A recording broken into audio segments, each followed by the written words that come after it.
All right, so let me say this up front. We're about to talk about one of the most familiar stories in the Bible. If you've been a Christian for any amount of time, you already know it. It's John chapter 4, Jesus and the woman at the well. Most Christians do not understand this story the way it's actually functioning in the gospel, because we've been trained to read it through a modern lens that simply did not exist in Jesus' world. So before we even touch John 4, before we quote a single verse, we have to slow down and do something Scripture assumes you already know. We have to understand the animosity between Jews and Samaritans. The closest thing that we could probably get to that today would be the Jews and the Palestinians. That's the closest. Anything else will fail to really give us the force of the rivalry and the animosity. And the New Testament barely explains it. Not because it's unimportant, but because to the original audience, it didn't need explaining. They already felt it. They lived in that world. Let's get one thing straight right away. Samaritans were not pagans. They were not atheists. They were not outsiders who didn't care about God. On the contrary, they believed in Moses, the law, the covenant, the sacrifice, obedience. They just believed the Jews got it wrong. Specifically, they believed the temple was supposed to be on Mount Gerizim, not Jerusalem. And now that matters more than we might realize, because in the ancient world, the question wasn't, where do you prefer to worship like ours? It was, where does God accept worship at all? Temple location wasn't symbolic, it was everything. It determined where forgiveness happened, where sacrifice was valid, where God chose to dwell. So when Samaritans say something like Gerizim and Jews say Jerusalem, it's not a minor disagreement. This is which group is actually in covenant with God and who's pretenders, who's fakers. Now, this is where modern readers really miss the temperature, because if all you read is the New Testament, you think, oh, they didn't like each other. No, they hated each other. And one of the most shocking incidents that really opened my eyes is Josephus records this, that the Samaritans snuck into the Jerusalem temple at night and scattered human bones inside it. Now let that sit for a second. In Judaism, touching a corpse is the highest level of ritual impurity. It's not gross, it's not just unclean, it's defiling. And if you're defiled, you can't worship. And the temple is the one place that must never be defiled. Right? So this wasn't vandalism, this wasn't trolling. This was a religious terrorist attack. It was saying your worship is polluted, and this is what I think of your temple. So Josephus also tells us about Mount Gerizim himself. And there were Samaritan prophetic movements there, real ones, not TikTok prophets. Real deal movements where Pilate himself gets involved, and we'll talk about him more on the channel as well. And Roman soldiers also get involved, and Samaritans are slaughtered. So blood is being spilled over this exact dispute. And in the story, there's a Samaritan that says that he found vessels that Moses buried on Mount Gerizim. Again, that's pointing to the validity. If you could find these vessels, right, you're the valid worshipers. So he leads this movement to go up Mount Gerizim to find these vessels. Pilate hears about it. He stations troops to block their way up, and he slaughters them. He slaughters tons of Samaritans, men, women, and children. And this was such a big deal that the Samaritans tried to make their case to the emperor that Pilate was too brutal. Pilate was always getting in trouble for brutality, which lines up with the gospel testimony that we come to see later. And then there is another event Josephus records that really shows how serious this was. Jews and Samaritans actually bring their case before a ruler, basically saying, settle this. And the terms that they agree to are brutal. Whichever side loses, the representatives are executed. So that's how high the stakes were. So when we talk about Jews and Samaritans, we're not talking about two denominations that disagree. Think generational hostility, desecrated temples, Roman crackdowns, execution. This is not a soft rivalry. So, like I mentioned in the last video, the story is Samaritans saying Mount Gerizim, Jews are saying Jerusalem, and they go to the king of Egypt and say, make a decision who's right. And we'll both plead our case from the scriptures. Make a long story short, the Samaritans lose and they're executed. That's the type of environment that this is. So now, only after that is laid, can we step into the world of John 4 more accurately. Now go to John chapter 4. John 4:4. And he had to pass through Samaria. That's not geography, that's intentionality. Most Jews avoided Samaria entirely, based off what we just mentioned. Jesus doesn't. Big deal. Then John 4:7. A woman from Samaria came to draw water. And Jesus said to her, "Give me a drink." And her response is immediate. John 4:9. How is it that you, a Jew, ask for a drink from me, a woman of Samaria? That's not curiosity. That's history talking. She's saying, you know who I am. I know who you are. Why are you crossing this line? John even adds the note, Jews do not share things in common with Samaritans. Jews have no dealings with Samaritans. No, she's basically saying, you're a Jew, I'm a Samaritan. Why are you talking to me? How are you giving me water? She's talking about the animosity. Jesus answered in verse 10, if you knew the gift of God and who is it that's saying to you, give me a drink, you would have asked him and he would have given you living water. The woman said to him, sir, you have no bucket and the well is deep. Where do you get that living water? Are you greater? This is the explanation of her statement. Are you greater than our ancestor Jacob, who gave us the well and with his sons and his flocks drank from it? So she's actually pushing back. She's saying, how can you give me water greater than Jacob, our ancestor? Remember, the Samaritans saw themselves as the true ancestry of Abraham. She's saying, how do you give me water greater than Jacob? Who are you to make such a claim that you could give me living water?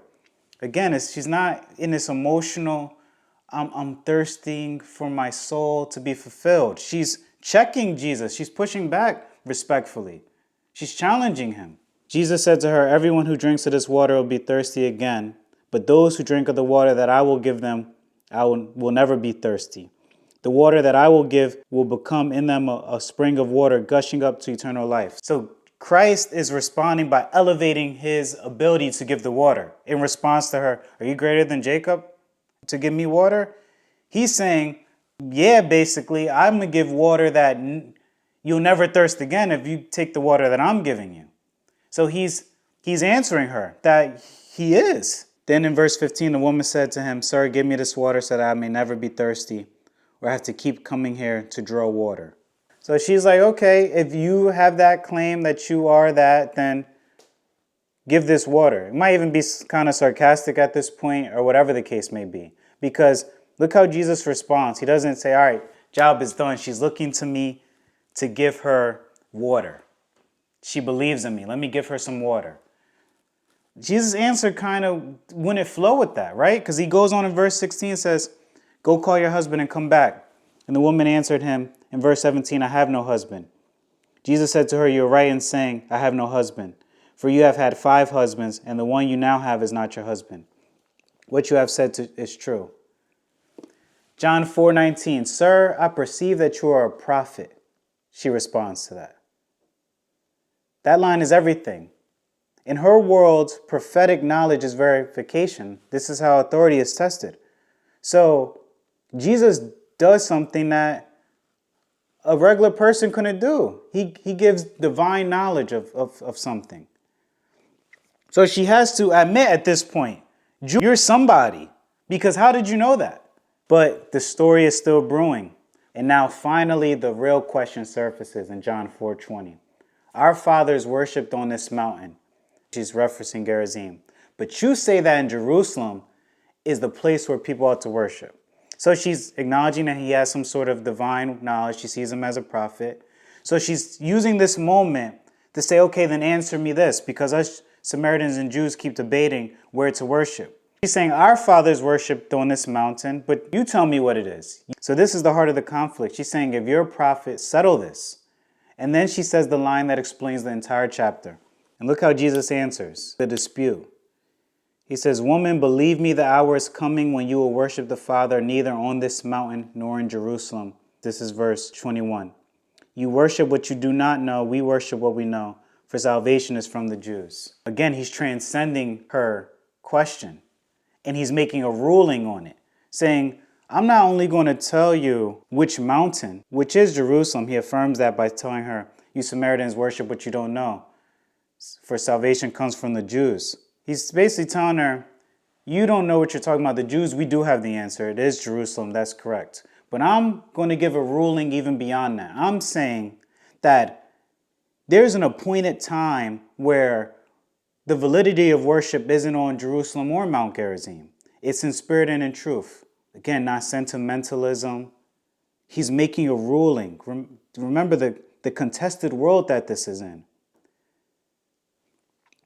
He's establishing worship. Remember, everything she's doing is show me your credentials. Are you greater than Jacob that you can give us something to drink?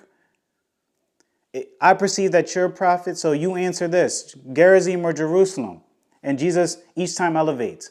The Jacob claim, I give you living water that you'll never be thirsty again. The Gerizim, Jerusalem claim, I'm telling you, you Samaritans don't know what you're talking about. But also I'm saying neither. Spirit and in truth is what's coming. Verse 23, but the hour is coming and is now here when the true worshipers will worship the Father in spirit and truth, for the Father seeks such as these to worship him. God is spirit, and those who worship him must worship in spirit and in truth. Here we go. This is where the most important part of the chapter is. Verse 25, the woman said to him, I know that the Messiah is coming, who is called Christ. When he comes, he will proclaim all things to us. So she's saying, like, I know that the Messiah is going to, at one point, settle this dispute. He's going to be the final word for who is right. And what does Jesus say in response? Verse 26, Jesus said to her, I am he, the one who is speaking to you. Jump down for time. Verse 29, she runs out, leaves the jar of water, a part that we always focus on. And then she runs into the city and says, come and see a man who told me everything I've ever done. He cannot be the Messiah, can he? By her saying he told me everything that she's done, she's not saying, oh, I feel seen, I feel loved. She's saying this man is operating in divine demonstration. She's responding to the prophetic reality that she just witnessed. She's not saying I feel seen and loved in I'm a new woman. She's saying, is this the one that's here to settle the disputes? That's to settle the rivalry. That's bringing the knowledge of God to settle things that no one has been able to do. Because remember, there's been prophetic silence for 400 years. We're going to talk about that in another video. It doesn't mean that there was no God activity. Actually, the religiosity of the Jews intensified during that silence. This is how we get the Pharisees emerging, the Essenes, the Sadducees. But it's because no prophetic voice is there, that there's no one to settle the dispute. That's what the prophet does. He's not interpreting. He's giving revelation and making rulings. So she's basically saying, man, the one that can say who's right and who's wrong is here. That's the true foundation of John 4. We're going to get into more of this. We're going to keep building the witness of the environment of the New Testament so these stories come to life in a deeper way. It doesn't mean that the story of the Samaritan woman doesn't carry some truth about how Christ is the only one that can fulfill our longing, and some truth that he sees us and loves us. It's clearly true, right? Because he went through Samaria to speak to this woman, a rival people. You don't do that if there's not love there, and reveals himself to her. So all that is true, but that's not the bedrock of the story. The bedrock of the story is what we talked about in the last video. Go check it out. It's called the real world Jesus was born into. The story is about authority and credentials. Who is the final say? And in a world like ours that started me on this journey, everyone has an interpretation. Everyone is the one that understands better. But you don't have someone that can cast the verdict and adjudicate. And that's really what the Gospels are explaining of Christ the most. He is the ruling. He is the final word. And it doesn't diminish our Bible reading when we see this. This becomes live and in color, because our world also needs the debate settled. Right now, you can go on YouTube or even in this comment section and someone can say, I understand it differently, or I don't think it's such and such. When you don't have the final say, interpretation abounds. And interpretation can never settle anything. Words can't settle where there's already a bunch of words. That's why even in the story, Jesus, to prove he was a prophet, didn't quote Isaiah. He didn't quote Moses. He did a demonstration that shows he is the one.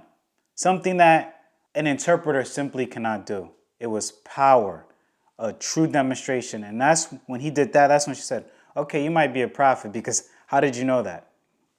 But keep tuning into these, man. We're going to keep uploading these. Let me know what you think in the comment section.